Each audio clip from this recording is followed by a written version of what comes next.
Saya hantar resume, saya email resume kepada semua semua syarikat yang ada kat sekitar tu. Yang ada kat sekitar Wow. tu. Semua syarikat. Tak kisahlah dia customer service punya email resume. Hantar je. So,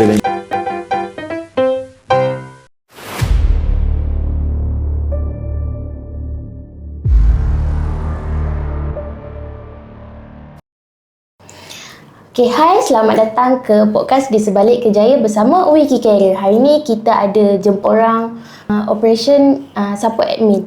Tapi ada juga buat macam trainer dalam team building kan? Betul. Okay, so jom kita dengar dia punya pengalaman, dia punya apa sebenarnya job scope dia sebagai operation support admin dengan team building trainer ni. So jom kita start. Okay. Hai, Assalamualaikum. Nama saya pendek je sebenarnya. Azizul Zahra Hafid Zulkarnain. Pendek je sebenarnya. Kan. Pendek. Tapi biasa kenalan akan panggil Jijul lah. Jijul ataupun kalau di kalangan trainer dia panggil Joel. Pun ada backstory juga kenapa jadi Joel. Okay. So saya tahun ni dah 17 tahun. 17 tahun bekerja dengan syarikat tersebut. Ceritanya kalau orang tanya bila kita sebut 17 tahun tu, diorang mesti akan macam umur kau berapa sekarang? So bila kita sebut umur kita, dia akan macam kau kerja lepas SPM ke? So which is itu yang berlaku. Di mana saya daripada waktu sekolah pun dah memang dah memang ada mindset di mana saya habis sekolah terus kerja. Tak ada intention, asalnya tak ada intention nak sama belajar. So sebabkan kita masa zaman sekolah di dalam keluarga yang tak berapa senang, jadi kita macam okey lah, habis dah sekolah sama kerja, terus bekerja kan. Betul. So pada asalnya dapat satu kerja sebagai promoter, and then dah habis kahwin tempoh lah malah kerja kan.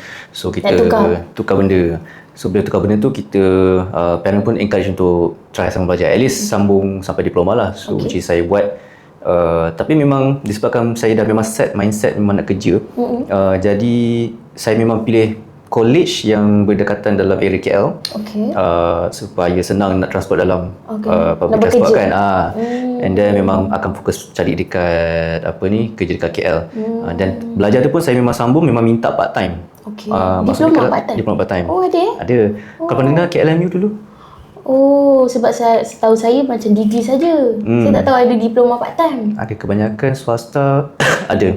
Cuma sometimes dia punya part time tu dia define sebagai kelas malam ataupun weekend macam tu kan. So memang saya dah decide cari tempat yang ada kelas malam, which is perfect. And then saya habis PM, tahun depan tu saya sama belajar. Dan hujung tahun pada tahun sama dapat offer satu syarikat lah. So ceritanya 8.45 masuk kerja sampai 5.45. Lepas tu 6.30 kelas. Sampai pukul 9.30 gitu. Tapi online lah ke pergi sana? Pergi sana. Sampai tak berapa jauh, dia 2 stesen je. Okey, betul. Dekat je lah. Dekat je. Zaman muda boleh lah, larat lah buat kan. Betul. So in fact setahun suku lepas pun saya still sama belajar, baru sama belajar. So kita akan go through kat situ lah. So anyhow, macam mana saya landed dekat kerja sana tu. Okey tak? Selama bekerja, lepas tu macam study kan? Pagi bekerja, petang sambung study pula. Penat tak? Rasa macam mana tu?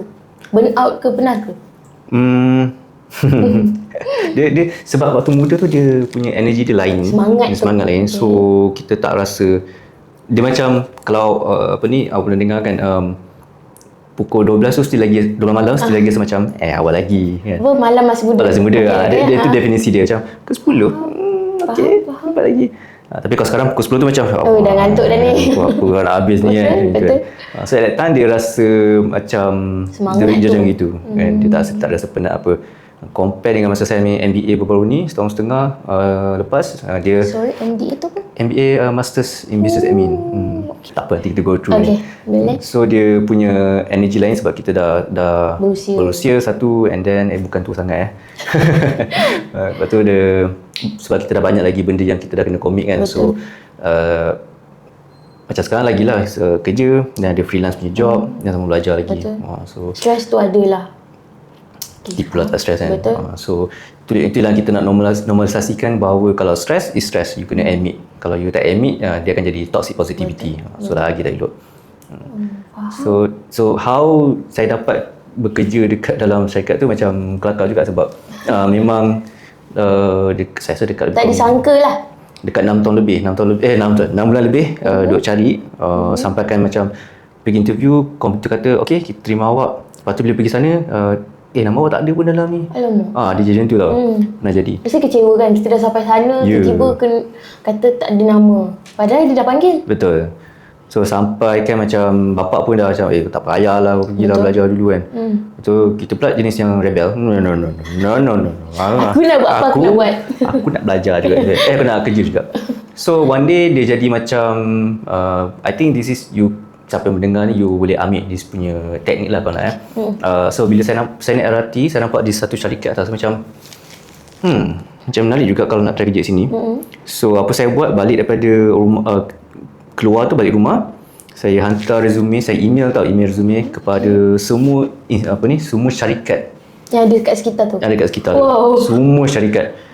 Tak kisahlah dia customer service punya email resume. Hantar je. So eventually landed satu syarikat yang saya kerja sama sekarang ni. Dan lepas saya dah diterima bekerja, 2 lagi 3 syarikat pun baru dia start call. So dia macam desperate move macam tu lah. Nak sangat kerja. So aku hantar je semua tempat. Betul. Hantar kau lah. Sebenarnya nak apply kerja memang macam tu kan. Kena hantar banyak tempat. Kalau tak dapat, apply lagi. Betul. Jangan give up. Betul. And at that time, kita tak ada this thing called job street and all that. Betul. So kita memang purely insting yang buka website satu-satu. Sekitar situ. Contohlah dekat area KL lah katakan ada 5 syarikat ni kan. Hantar kat semua situ. Betul. So that's how the thing started lah, dapat kerja. Macam mana bertahan? Berapa tahun tadi? 17 tahun. Macam mana tahan tu? Ke sebab macam kawan-kawan ke kat situ ataupun memang suka dengan kerja tu sebenarnya? Actually dia ada beberapa faktor. Contoh masa sama belajar tu disebabkan tempat belajar tu dia ada sedikit isu. Jadi kita orang yang buat diploma waktu tu ada yang tersangkut sampai 5 tahun. Buat diploma je 5 tahun. Lama tu. So daripada 3 tahun setengah macam buat degree dah. Exactly. kalau terus lompat buat degree pun dah cukup lah tu kan. Betul. So kita orang sebab kita tak nak, kalau tukar tempat kerja lain nanti kan jauh pada tempat belajar apa semua kan. So stage tu sebab nak habiskan belajar dululah. So and then waktu tu kita pun juga seorang yang optimistik. Yang terlalu optimistik di mana kita hold lagi kerja dalam 3-4 tahun lagi, kumpul pengalaman. Mana tahu nanti dapat naik pangkat ke apa itu kan. So dan dah situ je 9 tahun. So lepas tu tapi along the way 9 tahun tu diploma habis, ada continue tak? Tak ada continue. Last saya belajar 2015, lepas tu yang masa MBA tu tahun 2024. September 2024. Faham. Tu pun tak, kiranya skip degree lah kan? Kalau nak dapat skip degree tu macam mana? So kita ada most university ada something called APEL, APEL tu. A dengan C saya tak ingat apa beza dia. So menggunakan pengalaman bekerja sekurang-kurangnya minimum 10 tahun. Dan berumur 30 ke atas. So kena lalui proses, ada certain proses, dan kalau lepas proses tu baru APEL tu lah, proses APEL tu, dan baru boleh skip satu level. So kalau kata macam awak degree kan, kalau dah kriteria tu cukup 10 tahun bekerja dengan 30 ke atas, so boleh skip master lah buat PhD. Sebab contoh macam abang belajar diploma dalam bidang apa? Diploma bidang IT networking. Lepas tu kerja sebagai admin. Jauh juga tu. Jauh banyak. Lepas tu buat master sebagai business admin. Tapi boleh? Boleh ke? Maksudnya saya bagi gambaran lah. Macam saya study graphic design. Contoh saya nak ambil master, saya nak ambil business. Boleh ke macam tu? Boleh. Cuma sanggup tak sanggup lah. So contoh kalau kata macam tapi sebab dia Apple, so Apple dia banyak menggunakan kita punya pengalaman kerja untuk convert dan kepada macam apa ni, apa hours tu panggil tu? Apa tu? Sorry. Kan kita belajar kan kita ada hours dia kan. So credit hours So dia macam convertkan benda tu. So kalau macam kata kita memang purely daripada degree ataupun diploma dan degree buat benda lain, dan mungkin tambahan masa sebab nak kena ambil subjek yang basic Betul. dulu. Macam tu. So macam saya sebab dah lah skip degree satu and then asal aku ambil diploma kan. Jadi bila masuk masters tu kebanyakan lecturer dia dah ada mindset di mana Kita dah tahu semua. certain benda kita dah tahu. So ada certain lecturer dia baik dia still ajar balik the basic, ingatkan balik. Tapi certain lecturer macam dia bagi task macam ni and then terus kena buat. So itu macam Kita kena betul-betul ni lah, macam look forward lah untuk kalau kita nak continue master terus kan, betul tak? Sebab kalau tak nanti kita tak dapat apa ilmu tu kan, betul tak? Cuma master berbeza dengan diploma. Ini apa yang diberitahu pada saya lah. Sebab kita buat diploma, degree, dia lebih kepada coursework and then assignment, exam semua kan. So diploma dan degree dia lebih kurang pattern je. Tapi once kita masuk masters dan di PhD, dia berlainan sebab kita banyak case study. So baca dan kena extract apa yang berlaku dalam tu.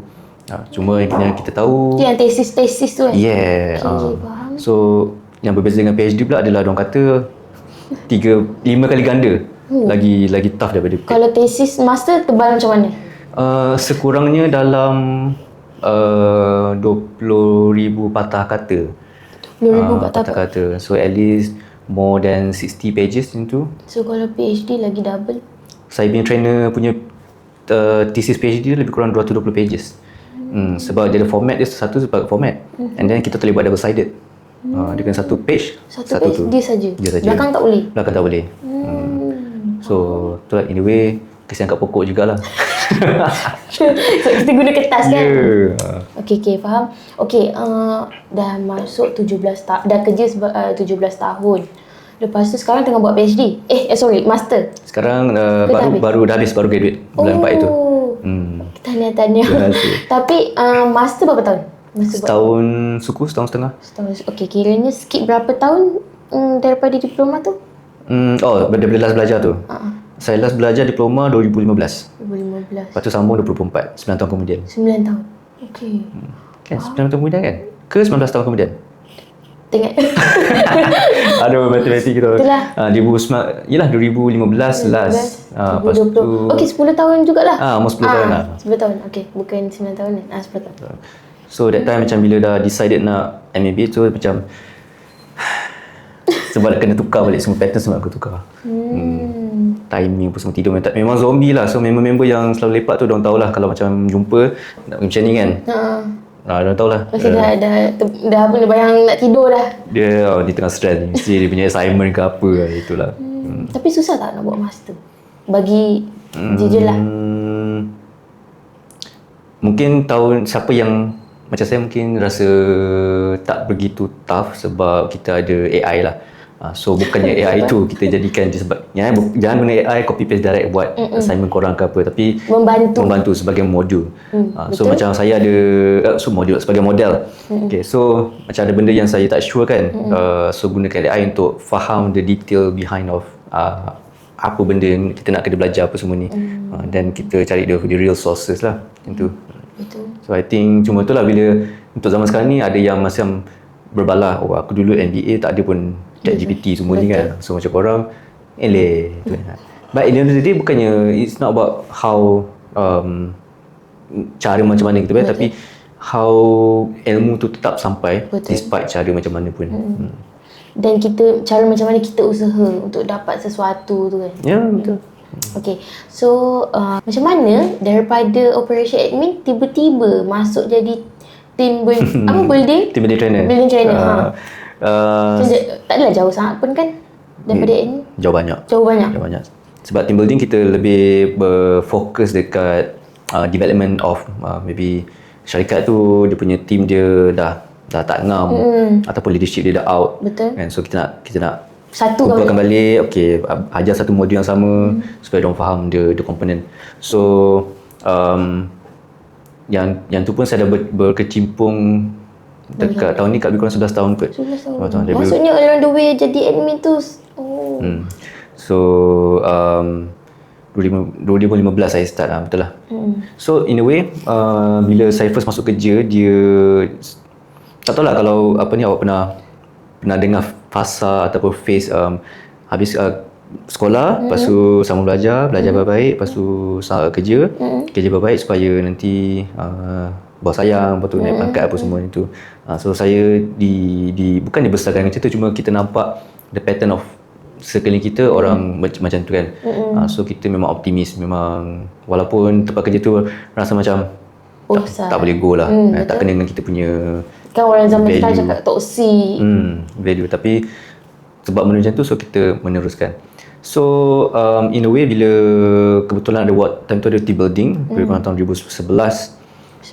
So that team building vendor provider which is di kemudian harinya saya dengan dia bekerjasama lah. So jadi one of dia punya facilitator. So bila dia train kita punya department, dia dapat extract ataupun gunakan modul yang sangat berbeza. So benda tu bila dia buat penerangan dan bila time activity tu kita nampak yang benda ni sebenarnya boleh digunakan di dalam organisasi, tapi kita cuma perlukan leader yang faham benda tu, konsep tu. So contohlah kan, kalau kata kita ada 5 branch dan syarikat kan. So katalah branch A B, C, D. So katalah branch A dia perform, mungkin dari segi sales numbers and everything. B, C mungkin sederhana, D mungkin out terus gila kan. And kebanyakan blockage yang ada adalah bila team yang power ni punya sale, so kita nak extract lah apa yang kau buat sampai kau macam ni kan, nak ambil dia punya cara teknik dia muka apa semua kan. And so most of the things happen bila kau tak nak share dengan kau. No, nanti macam nanti kau ambil lah kau ni macam ni kan. Tapi jangan lupa bahawa kita semua adalah dalam satu organisasi sama, payung yang sama kan. Kenapa kau tak nak share resources? Kau boleh je ambil daripada team A, kau pergi kat team D, pergi ajar kan, pergi lead. So tu benda-benda yang jadi kebanyakan masih lagi jadi. Dan bila trainer tu buat modul yang dia nampak, dia beritahu yang semua yang korang ada ni adalah resources. Kalau kau tak gunakan, rugilah. So dia nampak macam menarik. Dan juga bila tengok orang buat training ni, it's the only platform and place di mana kita, kalau kita trainer kat depan, kita boleh sound off dekat dia punya, maybe dia punya high position people ke, macam kau buat ni salah disebabkan kau punya people kau macam ni. Kalau kita yang di organisasi tu yang lower position nak cakap macam tu tak boleh lah. Walaupun dia macam tak ada power. Walaupun boleh tapi tak boleh nak buat kan. So 2011 lepas tu bila saya macam malam tu tak tidur tau, macam best gila tu kalau buat benda ni kan. Macam ni lah, macam ni. Tapi kan sebagai team building trainer, kiranya dia ada company tetap ke? Maksudnya macam contoh kita Wiki Career kan, kita sebagai company yang buat team building trainer. So as long any syarikat yang ada satu trainer tetap, lepas tu dan berdaftar ada SSM pun semua, boleh berdaftar sebagai provider. So contohlah Wiki, abang sebagai part time lah, freelance. So in case kalau kata macam Wiki Career dah decide nak jadi provider kan, dia macam nak cari trainer kan, cari jual lah. terus promote kan. Punchline dia. So gitulah. Then somewhere around 2015, 4 tahun kemudian, macam bila tengok Facebook, dia semakin lalu. Zaman tu masih lagi Facebook yang aktif, tak ada lagi macam Threads ke Instagram apa semua. TikTok betul. So Facebook is only platform yang orang boleh ni. Betul. Tapi kalau korang tahu MySpace, saya tak tahu. Saya bukan main Facebook. Maksudnya kita dah apa? Tertua. Tahu MySpace tahu tapi tak pernah guna. Tak sempat guna? Tak pernah. Okay lah, I think apa boleh YouTube je lah kau yang boleh tengok kan. Betul. YouTube. Okay lah, MySpace dulu kan zaman antara platform yang cool jugalah. Tapi ada ke buat macam team building trainer ni ada dalam online ke? Masa kan zaman-zaman PKP ada ke? Ada. So whole company join dalam online tu. Dalam online session, and that's where the time bila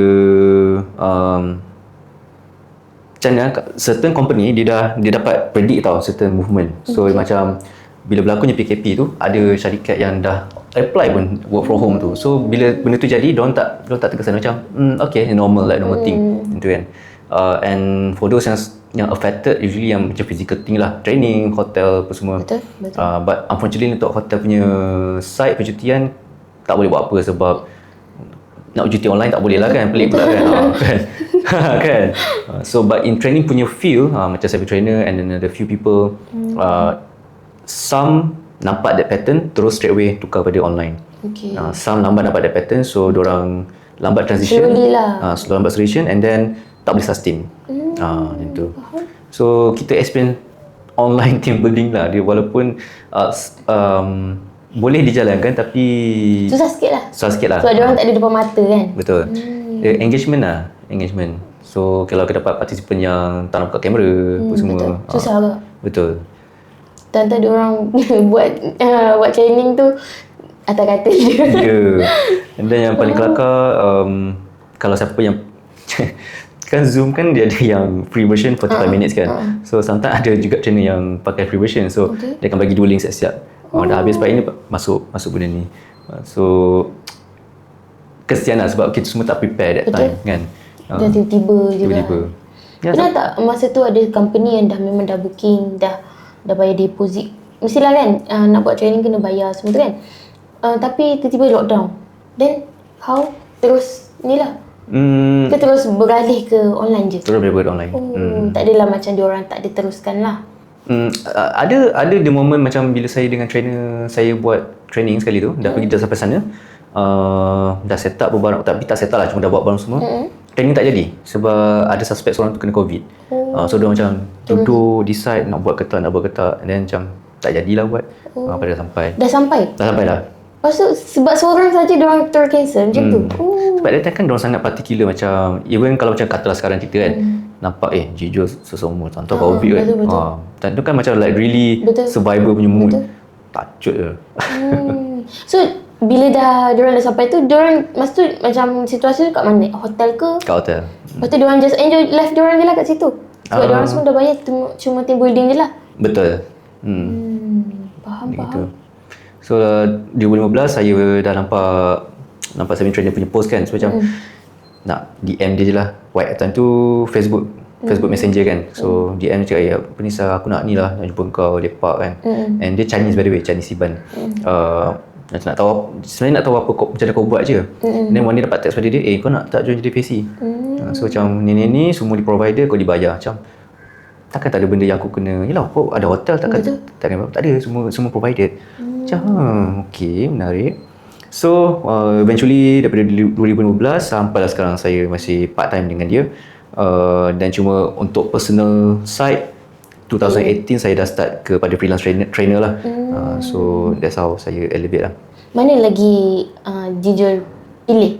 Admin ke atau team building trainer tu lah? Mana lagi mudah, mana lagi macam masuk jiwa? Macam tu. Passion lebih kepada training field. Sebab bila admin kita fokus kat kita punya kerja je kan. So betul. Sebab kita pun orang yang people person dan kita suka tengok development pada orang. So satisfaction tu datang lebih dalam bidang training. So kita habis training and kita ada orang yang macam datang untuk thank you sebab ilmu tu bermanfaat apa semua. So it's connected more lah macam tu. Okay. Kalau admin office hour. Kalau team building biasanya akan jadi bila? Maksudnya akan pergi lah buat bila macam Sabtu Ahad ke? Random sangat. Sometimes boleh jadi hari biasa, sometimes boleh jadi weekend. So kalau weekend tu macam untuk saya bonus point lah sebab tak payah ambil cuti. Betul. So kalau jatuh pada hari biasa, nak kena buat reference cuti apa semua. Tapi kalau macam tu company tahu tak, company yang Jijol kerja sebagai admin tu lah? Tahu. Diorang okey je lah, maksudnya cuti je pergi ni. Tahu. As long that's why dia tengok syarikat juga, as long dalam team tu ada backup, and then kalau kita buat pun dia tak conflict interest. So tak buat kerja sini, buat benda lebih sama. As long tak conflict interest, okey lah. Okey. Faham. Okey. Pernah tak macam satu kali tu macam overwhelmed? So, pernah tak macam overwhelmed dekat situasi tu? Situasi buat macam-macam semua. Yes. bila kita buat bekerja dengan orang, sebab macam saya buat freelance trainer mula pun saya based on provider lain panggil. Contoh macam kau free tak tolong train benda ni. Tapi once bila saya dah start set up saya punya own syarikat, dia jadi lagi overwhelmed sebab now baru kita tahu ada banyak faktor dan side yang kita tengok. Sales, marketing apa semua. Betul. Now Kena promote. bila fikir pasal sales je ataupun bila fikir pasal marketing je, nak kena fikir ada poster. Tu siapa boleh buat poster, siapa boleh buat ni. Betul. So kalau tak ada team yang boleh gerak sama-sama, dia akan jadi macam itulah overwhelm. So kita tak boleh nak buat semua benda, betul tak? Kita tak boleh nak design poster, kita dalam satu time lah. Kan betul tak? Betul. Overwhelm tu memang ada. Lagi-lagi bila sama belajar dan dia jadi triple. Dan dia sama belajar pun kelakar juga. Kita punya assumption dalam dia tulis itu Masters in Business Admin on open distance learning. So maksudnya consider saya bukan kat Malaysia. So dia full time tapi dia online, fully online. So kita pun macam mungkin malam kot, ataupun mungkin Sabtu, Ahad. So okey lah, walaupun memang hati tu tak nak sama belajar memula sebab kacau weekend. So tak apalah, sambung je lah kan. So dah daftar pun semua dan ni daftar subjek, and then lecturer bagi jadual. So tengoklah, okay, subjek ni pukul 10.30 pagi. Tu subjek ni pukul 2.30 tengah hari. Macam Nak mengganggu dia. macam terduduk kejap macam mana So eventually macam setiap SEM sampai belajar saya kena just inform kat lecturer yang saya boleh masuk tapi tak boleh nak interact sangat. So it's okay, you log in saja, kita nak you punya attendance. So kerja, lepas tu sini buka ada handphone kecil ni kan, ni log in kelas. So dengar sambil bekerja macam tu. Okay, kalau macam kan bekerja full time sebagai admin, company dia ganggu tak? Ke setakat ni macam diorang okey je? Diorang that time diorang aware lah. So memang dah bagi tahu yang kita semua belajar kan. Kelas waktu sekian-sekian. So tapi itulah supervisor kadang dia tak faham macam ni arrangement dengan lecturer kan. So bila dia nak clarify balik, kita diam je. Macam tak apa, jadi tak kacau. Betul. Okey, apa cabaran paling besar sebagai kita pergi kat admin dulu? Okey, boleh. Apa cabaran dia paling besar yang pernah Jijo handle? Rasanya ada satu yang boleh ingat. Ini yang saya share dua lah, satu yang positive side, satu yang negative side. Okay. Yang negative side satunya adalah saya pernah sekali kita punya kerja yang biasa kita buat. Okay, and then along the way tu adalah dia punya proses perubahan. Okay, so this is well known lah. So kita semua tahu, certain department dah tahu perubahan tu. And then kita ada bos baru yang masuk lah. So bila bos baru masuk, benda tu still jalan macam biasa. Dan adalah seorang pekerja ni, tak tahu dia duduk kat gua mana apa semua. Tiba-tiba dia message email dan dia question apa kita orang tak buat benda tu. Yang sedangkan benda tu dah tak payah buat dah. Okay. And then that email sampai kat kita punya boss, and then boss kita waktu tu sekarang dia okay. Waktu tu dia jenis mindset yang no, kau salah kau salah itu.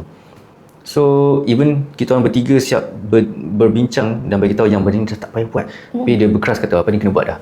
Itu. So waktu tu saya dah ke arah macam a tipping point where tak kisah jadi apa lepas ni, kau kena je lagi tu. Kan? Tak kisah kau siapa, kau kena je lagi. So I do little bit of detective work. So I pergi balik dekat this person yang siapa yang cakap dengan you kita kena buat ni semua, and then please provide clarity, proof apa semua kan. And then somehow luckily dia reply, and then dia ada tag someone, and then that someone reply yang confirmkan di mana memang kita orang tak payah buat benda tu. So back to the thing yang confirm kau kena ni, I forward that email to my boss dengan CC all these so-called orang-orang yang tertentu. Then a lengthy message bagi tahu in a nutshell yang kau tak tahu kau tanya. Betul. Jangan terus kau tahu cari salah. Tak kisah kau siapa, kau tak tahu kau tanya. Betul. Kita orang buat memang kau bos, tapi disebabkan kita orang dah kerja lagi lama daripada kau, kita tahu that process. So you just need to clarify. Kau bos kita orang kot, kenapa kau kena defend orang? Betul. Kan? Kita pula yang kau marah gitu kan. Betul. So that's a tipping point. I think I nak kata proud, tak adalah proud, cuma I proud that I Boleh go handle. through that process yang bagi orang adalah sangat takut dan sangat tak comfortable. Betul. Ada setengah orang macam dia takut nak, okay tak apa, sorry. Ya. Tak boleh macam tu kan. Betul. Faham. So now dekat sana diorang tahu that tak boleh simply nak mess lah dengan Joel kan. So kalau kau Kau salah. buat benda kena lah kau. Betul, kan. betul. So kita simple, kita kerja, fun, lawak-lawak, tapi kerja kau nak simply nak tudur-tudur ke kan, tak macam Tak tu boleh lah. lah. Tak best lah macam tu. Nanti kita bekerja pun jadi tak best. Okay, faham. So, okay, itu admin kan. Cabaran untuk team building trainer. Apa pula cabaran dia? Okay. Dark side pula kan. Okay, team building so far tak ada, dia tak ada cabaran macam yang dalam office buat tadi lah. Cuma dia punya cabaran dia adalah untuk kita nak convince orang, especially bila kita baru start buat training kan, macam kau budak lagi, betul kan ni kau boleh buat training kan. So nak pecahkan that mindset yang orang tahu kita boleh buat. Yelah, sebab kalau kata Joe sekarang umur 35 kan, dengan pengalaman 17 tahun tu macam Jauh. betul kau ni kan. Betul. By age maybe diorang akan rasa muda sangat kau nak buat training untuk orang yang berumur, tapi by pengalaman aku dah ada. Betul. Kan? Kau je yang tak ada. Kau tak ada macam tu. So nak convince orang untuk faham that thing yang kita gunakan this concept apa semua, and then buat training kan, yang time buat training tak penat. Okay. Preparation sebelum tu itu yang gila. Nak kena confirm betul ke kau macam ni, nak kena confirm berapa orang, nak kena kat mana venue kau nak buat, kena contact venue tu lagi, makan apa semua. Kiranya macam kita event organizer jugalah. Calm organizer lebih kurang lah.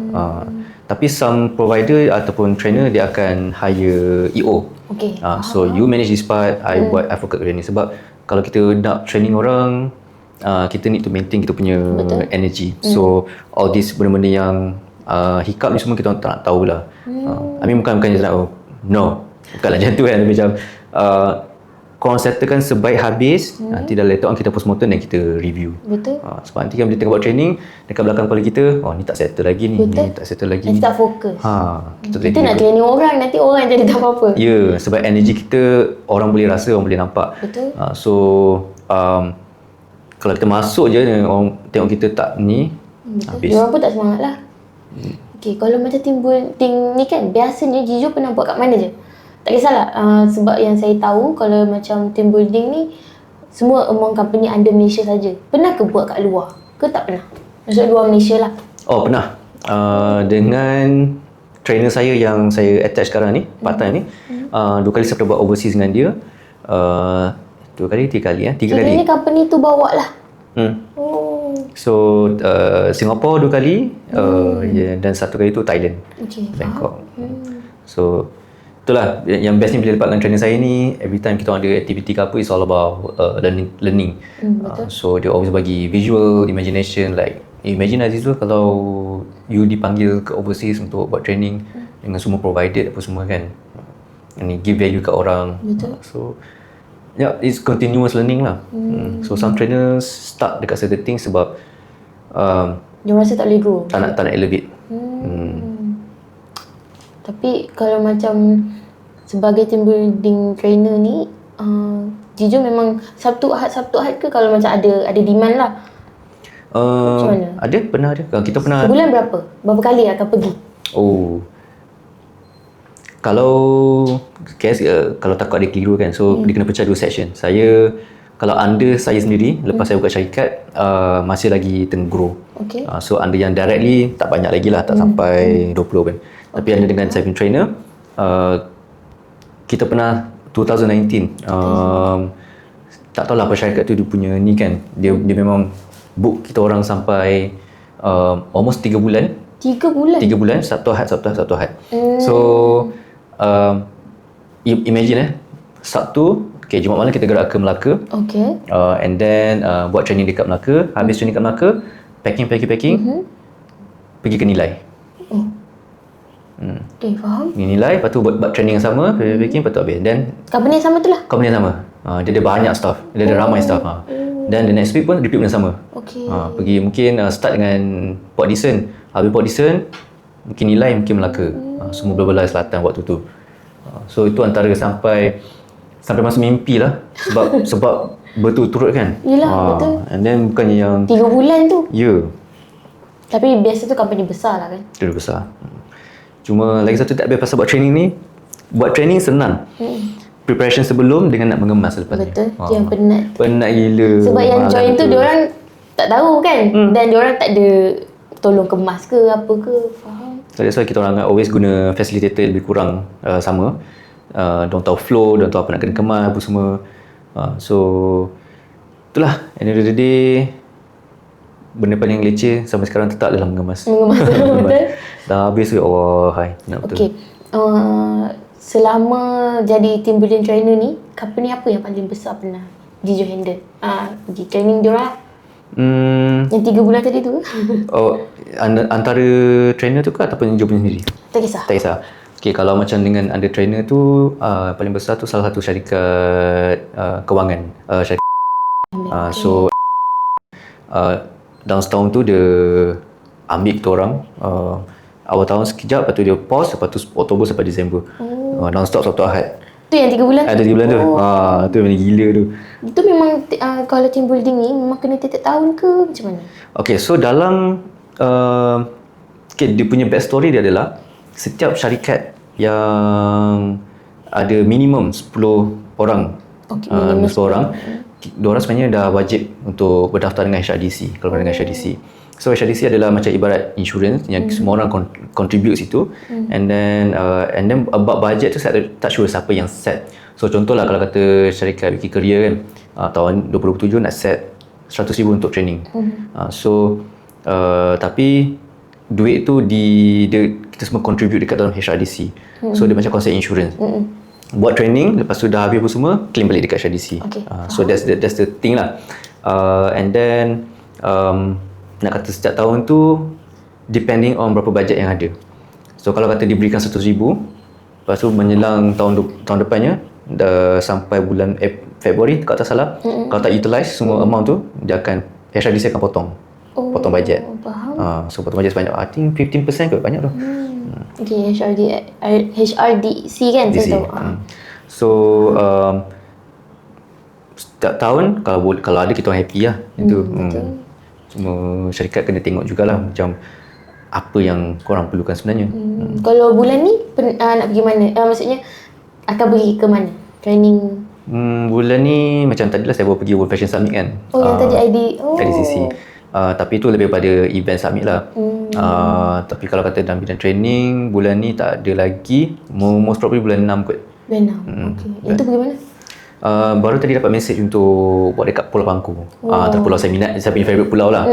So cumanya tengok kalau kau dapat confirmkan the project.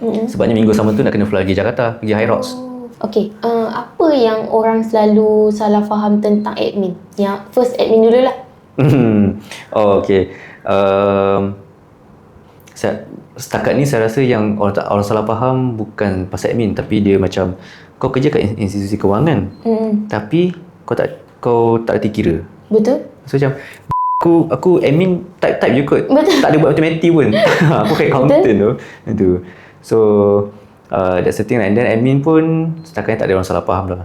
Sebab orang tahu memang well known admin ni just either data entry ataupun itu je lah data entry. Kan.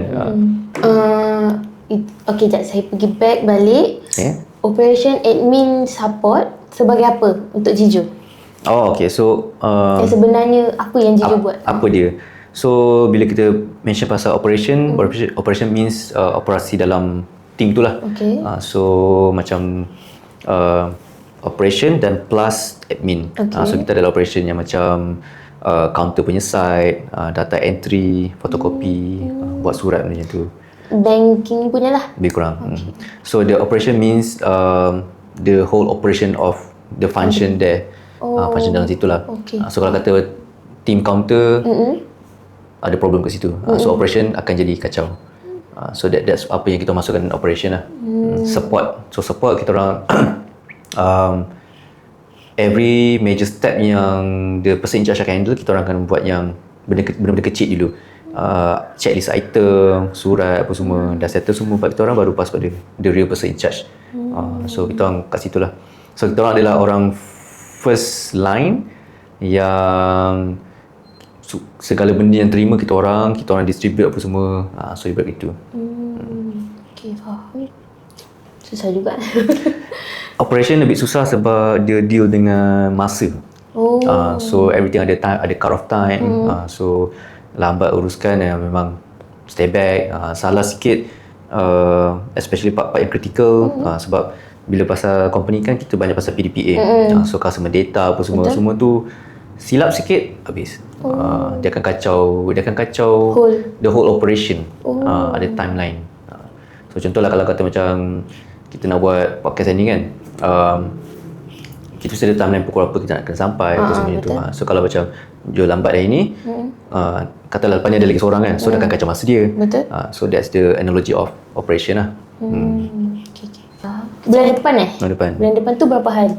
Kat Bangkok. Bangkok dia kata 3 hari. So nanti diorang akan provide tempat tinggal ke? Sebab kan Bangkok kan. Biasanya training tu berapa lama? 1 hari tu? At least 8 jam lah. 8 jam macam buat tu bekerja lah? Kerja. Sebab kita orang as trainer pun kena completekan certain hours. So let's say kalau kita buat full time memang kena buat 7-8 jam lah, termasuk rehat. Kalau tak nak buat mungkin buat half day ke macam mana. So usually 3 hari tu, first day tu half day, second day tu full day, and then third day tu half day. So habis half day tu terus check out balik lah. Tu bulan depan. Tapi belum confirm lagi kan? Belum confirm lagi. Kalau macam sebelum ni pernah pergi kat mana? Dalam Malaysia? Dalam Malaysia banyak. So macam saya pun dah experience hotel-hotel yang best, yang mahal ke? yang mahal pun ada. So macam baru first masuk dalam bidang ni kan, pagi-pagi dapat buffet, lunch buffet apa semua kan. So kiranya macam diorang provide kan tu, kiranya apa pun macam staff diorang jugalah, diorang provide kan semua kan? diorang kena.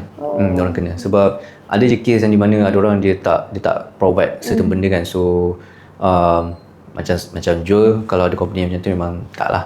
Tak nak contribute lah. Tak contribute lah.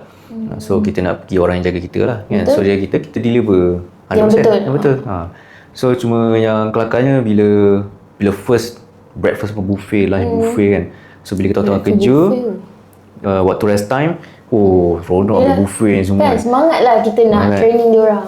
Tapi lepas dah 3-4 bulan ke atas, tengok buffet tu macam biasa je, aku dah bosan lah. Okay, ambil sikit-sikit makan dan lepas tu dah rehat. Lepas tu dah. So macam tu. Tu berapa hari? Sehari juga. Maksudnya masa yang Jijo pergi sana tu tinggal, maksudnya duduk kat hotel tu yang diorang provide tu berapa hari? Dia 1 malam. Lepas tu lepas pada tu balik sini balik lah. PD, Melaka. Pernah ke macam satu hari tu ada 2 tempat untuk buat ni ke tak pernah? Setakat ni menarik juga kan. Macam mana manage masa tu? Setakat ni tak pernah lagi. Tapi satu hari 2 session sama pernah. Sama mana tak pernah. Cuma bila katalah program tu 1 malam kan. So sometimes company dia nak jap. Ini jadi kalau 3 hari malam. So pernah jadi ada case hari pertama dia nak sampai malam. Dia buat gala dinner. Lepas tu kadang gala dinner sebab dia tahu kita buat training macam Zizo boleh tak tolong jadi MC sekali. Tapi boleh ke macam tu? Boleh. Boleh. So kita boleh request lebih lah. Request amount lebih lah macam tu. Cuma itulah macam kita datang dah habiskan tugas nak enjoy juga kan. Betul. Tu kena jadi MC pula. Betul. So but okay. Tapi kira dia ada tambah payment lah. Dia kena tambah lah. Sebab dia ada MC. Dia macam tu. Kalau tak tambah maksudnya kita tak cakap. So sometimes ada orang macam kau tak cakap aku tak buat lah. Betul. Kan. Betul. Dan takkan kita nak buat free-free je. Betul. Dan ada case dia first day dia nak buat macam sesi luahan. So dia akan panggil Sesi luahan? Maksudnya pekerja company tu buat sesi luahan? So together dengan boss kan. So diorang akan duduk and then like macam kiranya bulatan. Bulatan ke mungkin tengok nak buat apa 4 segi ke apa kan. So mungkin dia nak cerita lah company macam ni and then apa kau punya harapan apa semua macam tu. Apa yang diorang tak puas hati ke? Dia tak puas hati ada. Pernah bergaduh tak? Sebenarnya kalau kita buat dalam setting yang betul, takkan gaduh. Masalah orang sekarang yang ada ni adalah bila nak konflik, benda pertama dalam kepala dia adalah nak gaduh. Betul. Padahal konflik tak sebenarnya gaduh kan. Selesai cara baik.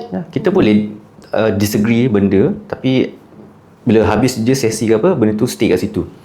Tu yang orang tak reti nak buat. Contoh kan, sebagai team building trainer ni, kita kena tahu ke apa sebenarnya fokus company tu? Betul, kena tahu.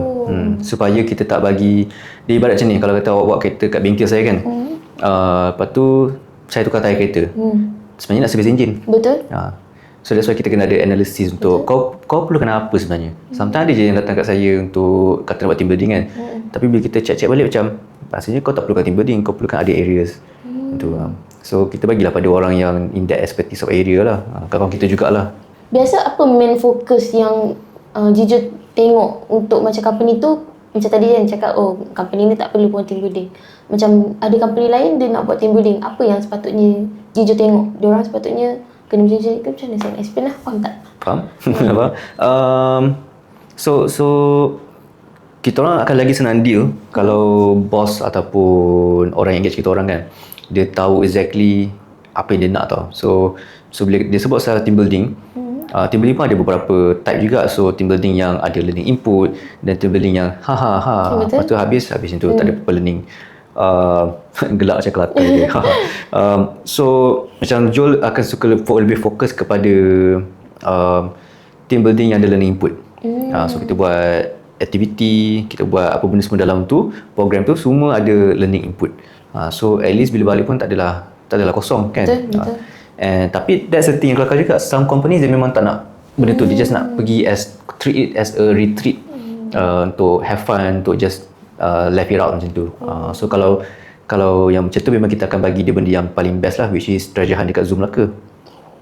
Imagine dekat Zoom Melaka tu buat treasure hunt. Tak pernah terfikir kita orang. Tapi berapa kos tu untuk treasure hunt kat Zoom Melaka tu? Tak berapa mahal. Satu kepala dia charge lebih kurang dalam RM80. Dah termasuk makan minum dengan makan tengah hari, sijil, entry masuk. Cuma kalau bezanya, kalau dapat capai 100 orang, kita boleh gunakan orang dia untuk buat game kat sana. Tapi salah satu session tu dia ada station yang kena ada, dia letak ular kat depan tu. Takut. Tapi kalau less than 100 people, kita yang kena organize game kita sendiri. Tapi kita boleh pakai kawasan dalam tu. Tapi dengan RM80 tu lah, satu kepala. Jijo kan freelance training building kan? Team building betul? Team building. Company sendiri pernah panggil Jijo tak? Tak. Tak pernah. So that's the thing, bila once kita dah tahu clarity apa kita nak buat kan, macam Jijo by 2011 yang dah macam aku nak buat benda ni. And then once kita dah buka jalan nak pergi ke mana, kita belajar juga, ambil sertifikat apa semua kan. And then at the same time kita keep on tanya macam nak masuk training department, masuk training department. Tapi always tak ada ruang dan peluang untuk masuk situ. So bila kita sampaikan Jo dah ada sertifikat pun, Jo tunjuk dekat one of the heads kat sana pun macam, okay, saya dah ada ni, dah capai semua, which is the bare minimum requirement kalau kata di trainer lah. Pun tak ada ruang dan peluang untuk masuk juga. So dia ada way is, okay lah, kau buat sendiri lah. Betul. Kan? Daripada waste kau punya duit, dah lah waste duit untuk ambil bukan waste duit lah, kita panggil outside punya team. No, bukan waste, maksudnya dah lah kita contribute duit kita untuk ambil cert. Lepas tu bila kita dah dapat cert, kita tak boleh nak gunakan benda tu. Betul. Dan tempat yang boleh guna tak boleh guna juga. Betul. So okay, kita buat luar. Buat sendiri. Itu lagi better lah. Okay, faham. So apa skill yang kena ada untuk operation admin dengan skill yang ada untuk team building trainer? Mungkin benda ni a bit controversial untuk share, tapi tak risau, dia tak ada controversial sangat, tak ada sensitif. Nowadays people dia kekurangan survival mode and also kekuatan untuk stay sampai nampak output dia. So most people akan stop bila tengah-tengah tu susah. Tapi mungkin lepas dah lalu yang susah tu, yang belas ni dah okey dah. Betul. So kebanyakan orang nowadays yang perasan dia cepat stress benda yang tak berlaku lagi, ataupun maybe benda yang dia sendiri fikir benda tu akan berlaku tapi tak berlaku sebenarnya. So your resilience lah dari segi physical mental kan. Memanglah macam mana sebab Joe dalam millennial. So ada awak mesti dalam kategori Gen Z kan. Okay, saya so Gen Z. Gen Z kan? Okay, so I'm pretty sure you punya side bila you dah lahir, masa membesar tu lebih cenderung kepada broadband dah disediakan, internet, and then kita ada all these devices, and then kita ada Google Map. Dulu tak ada Google Map, okay? Dulu kita travel, kita print Google Map kat ni, print pergi guna tu. Sebab dulu kita Google Map, kita masuk kat website, and then kita tulis nak pergi mana, then dia macam ni, macam ni. Lepas tu kita tengok, okay, ikut jalan ni, macam tu. So kita print benda tu tau. So nowadays ada navigation. Betul, macam orang kata dunia di hujung jari. Sekarang zaman tu sangat hujung jari. So Joe pula adalah generasi di mana kena cari sendiri, kena survive sendiri. Tak juga. Yang kena survive sendiri tu adalah baby boomers dengan gen bukan Y, baby boomers kot. So kita orang faham apa yang Gen Z tengah lalui, di mana korang dapat all this information sangat cepat, sangat pantas semua. Tapi once kita orang cut benda tu sikit, korang macam kan, exactly right. So dia akan jadi macam tu. And orang yang di baby boomers ni adalah generasi di mana aku kena tumbuk ke, aku kena ni ke apa, aku boleh survive. Aku kena survive weh. Kau nak mati weh, macam tu. So kita millennial adalah orang yang kita orang faham the principle of baby boomers. Kita kena kerja keras apa kita nak, tapi also kita orang kena transition. Kita bukan kena transition, kita orang kita nampak fasa tu. Kita pun tahu tak dial up tu apa sebelum adanya broadband. Dia macam internet punya. Dia internet, dia pakai line telefon kita tu. Kita time tu ada TMnet. Kelajuan dia 54 kilobytes. Kilobyte maksudnya sekarang Mbps, lepas tu ada GPS. Time tu K kilobyte, maksudnya lagi perlahan gila. 30 second clip of YouTube tu dekat setengah jam. Yang sekarang ni loading sekejap 2 second kita dah tak boleh. Dah tak boleh. Dulu 30 second clip je dekat setengah jam nak tunggu dia fully loaded. So and then kita nampak dia transition kepada broadband, and then kita nampak ada Facebook, ada all these devices apa semua. So kita orang yang memahami in that sense lah. So yang di isu sekarang ni adalah these two gaps, the Gen Z dengan baby boomers. Macam bila kita jumpa dia ni, kau ni lembik lah apa ni. Bila jumpa dia ni, kau ni keras sangat hati. Tapi itulah, at the end of the day, kalau sebagai human punya ni pun memang kita kena build resilient. Kan? Kita tak boleh kena ada mindset entitlement seperti kena tegur sikit, renting. Tak boleh. So either way memang kena nak tak nak kena build benda tu. And untuk jadi trainer pun bukan sekadar pun boleh, bukan sekadar apa ni mental, physical, you can fit, but also you punya knowledge. So for example, kalau kita dalam bidang trainer, kita nak train company sales kan, tapi apa kategori yang kita nak train. Kalau datang kita tak tahu sales tapi nak train orang sales. Itu. Jadi kita nak ajar orang. Kita nak ajar orang, betul. And that's the best thing. Dia bukan, bila kita train kat depan ni bukan lebih kepada mengajar, dia more kepada sharing. So sharing means apa yang I tahu, what works for me, I share with you through this activity yang kita create. So some of you might benefit, some of you might not benefit. But at the end of the day, dia depends on the participant itself. Kalau macam kita dah masuk satu kelas, kita grumpy sebab kita tak suka belajar, so tak sampai benda tu. Baik macam mana kelapa tak sampai. And paling tough lah pernah handle bila ramai crowd. Macam bulan puasa itu, bulan puasa kita dapat satu projek dekat Johor, 520 packs. Waktu bulan puasa. Kau banyak ramai. Waktu bulan puasa. Bulan puasa? Dekat tepi pantai. Panas. 8 jam tu kat situ. 8 jam. Tapi sebab luckily dia tak ada 8 jam, cuma almost 5-6 jam. Tapi the weather half day lah. Half day. Tapi the weather tu memang killer lah. Walaupun dia tak terik, tak redup sangat, tapi sebabkan pantai. Yalah, bahang. So you kena prepare dengan all this question daripada lain orang. Betul. Sometimes ada orang macam, I think paling biggest challenge is dilihat rendah lah, maksudnya kau budak lagi apa, kau nak train kita orang pasal ada ke? Ada macam tu. Tapi tak ada dia direct cakap macam tu, tapi kita faham the behind meaning lah apa dia cakap kan. Macam ada je company yang suka trainer yang berusia sebab dia dilihat sebagai lebih matang dan lebih banyak pengalaman. Padahal kita tahu mungkin kau punya level dengan aku lebih kurang je. Betul. Kan? So that's a stigma lah. Macam tu pun ada Ada. Okay, ada tak momen yang macam kelakar ataupun yang sedih, yang happy tu kelakar sama lah, yang sedih untuk sebagai team building trainer, ada tak? Sedih? Sedih. Yang sebagai trainer kan? Saya share dua lah, kelakar dan sebab. Okay. So kelakar, ingat tak cerita pasal yang apa ni, hari Sabtu kita orang pergi sini, Ahad kita orang pergi sini, kan, dua Sabtu Ahad tu. So nak jadikan cerita, hari Sabtu, lepas tu esok tu ada 2 sesi serentak, so kita pecah 2 tim. Okay. So Ahad tu 2 sesi serentak, tapi dua tempat berlainan. Okay. So kita ada ramai tim, so kita pecah 2. Okay. So saya pula ditugaskan sebagai project manager untuk di ada tim lah. So project manager adalah orang yang menguruskan logistik apa semua, dengan orang facilitator dan sebagainya. So kita dah asing-asingkan barang. Okay, kau pergi, time tu saya dekat Melaka. Lagi satu tim tu daripada Port di Nilai. Bagalalang. So dah pecah apa semua, lepas tu tengah rehat apa semua. Lepas tu saya punya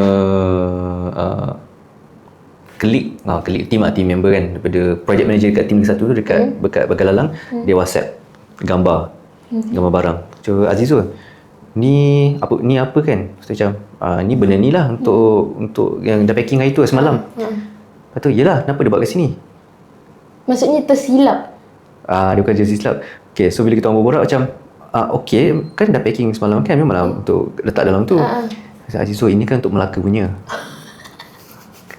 Bila ada 2 tempat kita dah confused kan. So masa kita orang masuk asingan tu, mungkin tak tahulah terlepas tersalah dengar ke ataupun terlepas dengar ke. So sepatutnya packing tu untuk pecahkan 2, tapi satu barang, particular barang tu je yang barang penting untuk aktiviti tu termasuk kat situ. So tu macam mana tu?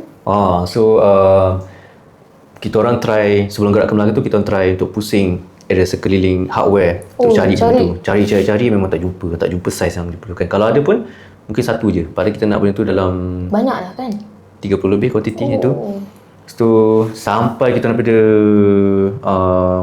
KL, gerak ke Melaka, tak jumpa any hardware, jumpa benda tu.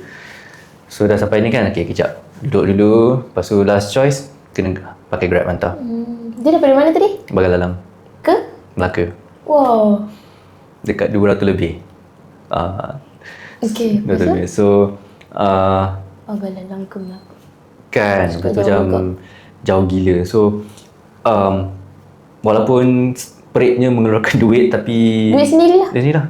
Sebab benda tu diklasifikasikan sebagai mistakes, and then it's not fair untuk the company untuk menanggung itu.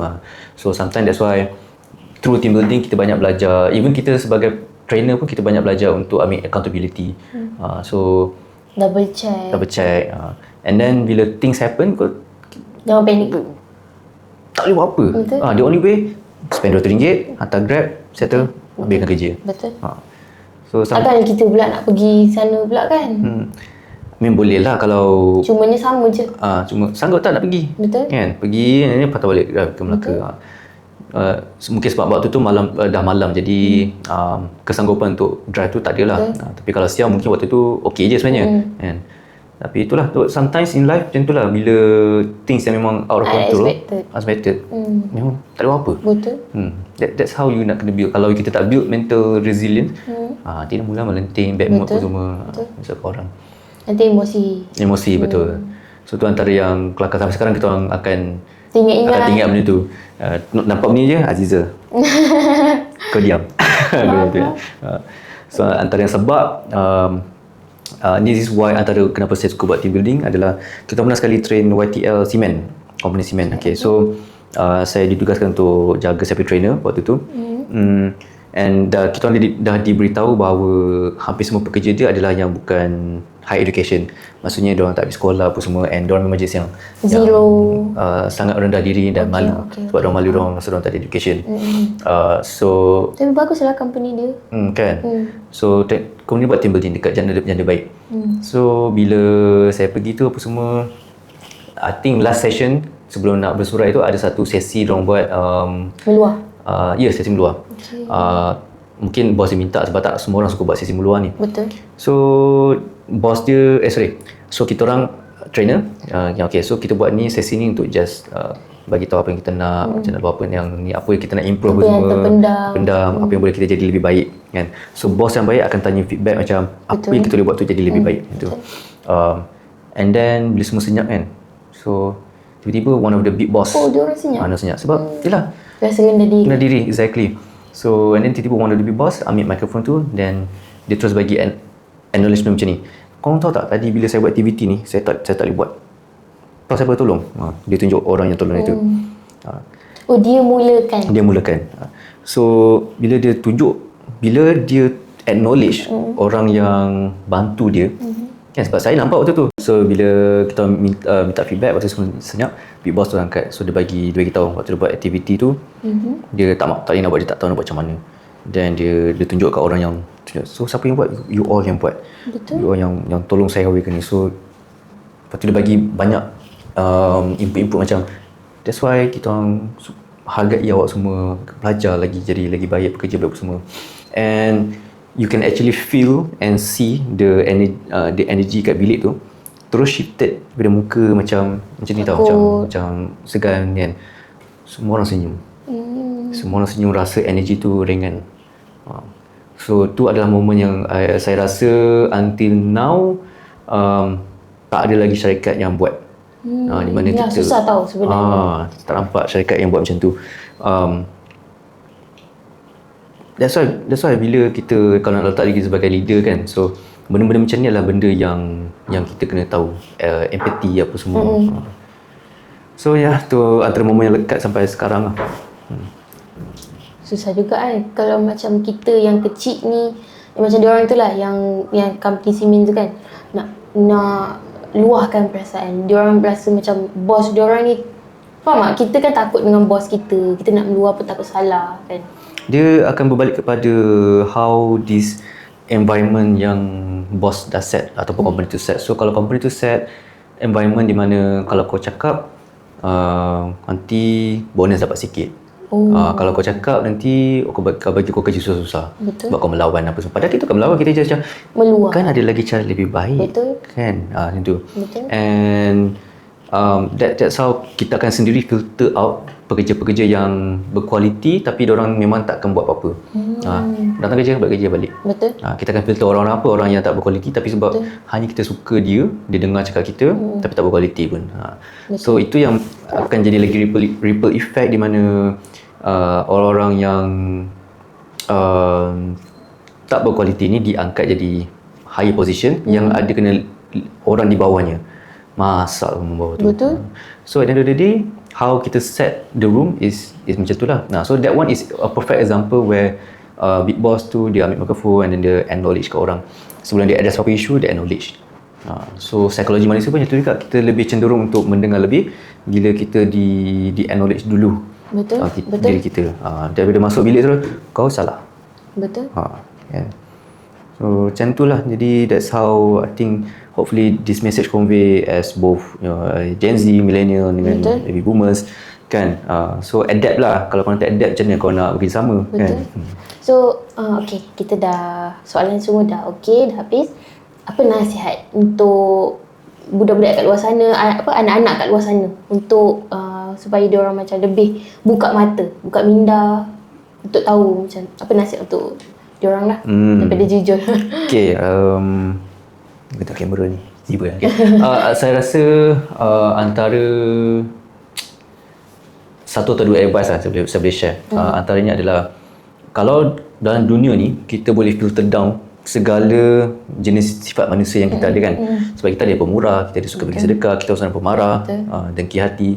Kalau kita nak filter down untuk jadikan diri kita, saya akan advise awak semua untuk ambil jadi seorang yang suka buat kebaikan. Be kind. Sebab kita boleh seorang yang suka bersedekah tapi belum tentu kita layan waiter dengan baik. Betul. So bila kita buat semua benda dengan baik dan apa benda berlaku pun kita takkan rasa sesal ke apa, sebab kita dah buat kebaikan, kita dapat pahala benda tu. Betul. Kan? And then nombor 2 saya rasa yang penting ni adalah knowledge dengan skill benda yang selari. So tak guna juga kita ada higher education tapi kita tak nak upgrade skill. So skill tu apa? Communication skill, empathy skill, first mental health first aider, semua benda tu. Jangan pernah ada firasat di mana selama belajar tu tak membantu apa-apa. Kan kita ada je ramai yang saya perasan dah besar nanti nak jadi influencer, nak jadi ni kan. Bukan tak boleh, tapi dalam ni kena ada knowledge. So sebenarnya influencer pun ramai yang pandai. So that's how saya suka differentiate antara influencer yang berkualiti dengan influencer yang kosong, yang tak ada kualiti. So especially bila kita masuk sikit kita masuk dalam bahagian mental health kan. So tiba-tiba sebab hanya influencer ni ada followers and then dia cakap pasal mental health, lepas tu at the end of the day dia diangkat sebagai coach. Betul. Tapi bila kita dengar, saya mental health advisor, bila kita dengar all this topik benda borak macam apa ni? Apa benda kau cakap ni? Betul. Kan? And saya kesian dengan orang yang membaca tu beranggapan betul lah dia cakap benda ni. Salah weh macam tu. Dia macam bagi nasihat yang tak betul. Tak betul. Dan diorang yang dengar tu cakap betul. Exactly. Padahal sebenarnya bukan macam tu. So even macam saya umur 33 tahun, saya start belajar MBA. So never stop learning. Betul. Never stop learning. Macam episod yang lepas saya cakap, jangan berhenti belajar untuk belajar. Betul. Kan? Sebab once kita dah stop belajar dan kita rasa dah cukup, dan dah cukup. Tapi once kalau anda rasa diri anda dah stuck, then silalah keluar dari comfort zone. Betul. Kena keluar daripada comfort zone sebenarnya. Okay, itu saja. So kita masuk game segmen. Game segmen. Sekarang kita dah masuk game yang pertama. Kita ada 3 game. Okay, so game yang pertama, jawab dalam masa 5 saat. Okay, kerja office atau outdoor training? Outdoor training. Okay, Excel atau mikrofon? Excel. Okay, susun data atau energize team? Energize. Okay, meeting atau team building game? Team building game. Okay. Lebih penat kerja admin atau handle peserta training? Handle peserta training. Okay, game pertama dah habis. Kita pergi ke game yang kedua. Okay, game tadi Joe punya position, maksudnya job versus reality. Tak kisahlah admin ataupun training. Okay. Cool. Okay, jawab mitos atau fakta? Mitos atau fakta? Okay, kerja admin hanya kerja mudah tanpa tekanan? Mitos. Okay, team building hanya main game tanpa objektif? Mitos. Seorang individu susah untuk handle 2 role serentak? Fakta. Okay. Game yang kedua dah settle. Kita masuk game yang ketiga. Betul atau bohong dunia sebagai admin dengan trainer? Jawab betul atau bohong? Betul. Saya pernah handle kerja admin dan training dalam hari yang sama? Bohong. Saya pernah jumpa peserta yang terlalu pasif dalam team building? Betul. Kerja saya sentiasa tenang tanpa sebarang tekanan? Bohong. Okay, itu saja kita punya game. So jujur sampai di sini saja. So korang, saya Alisha dan Joel. Sorry, banyak nama.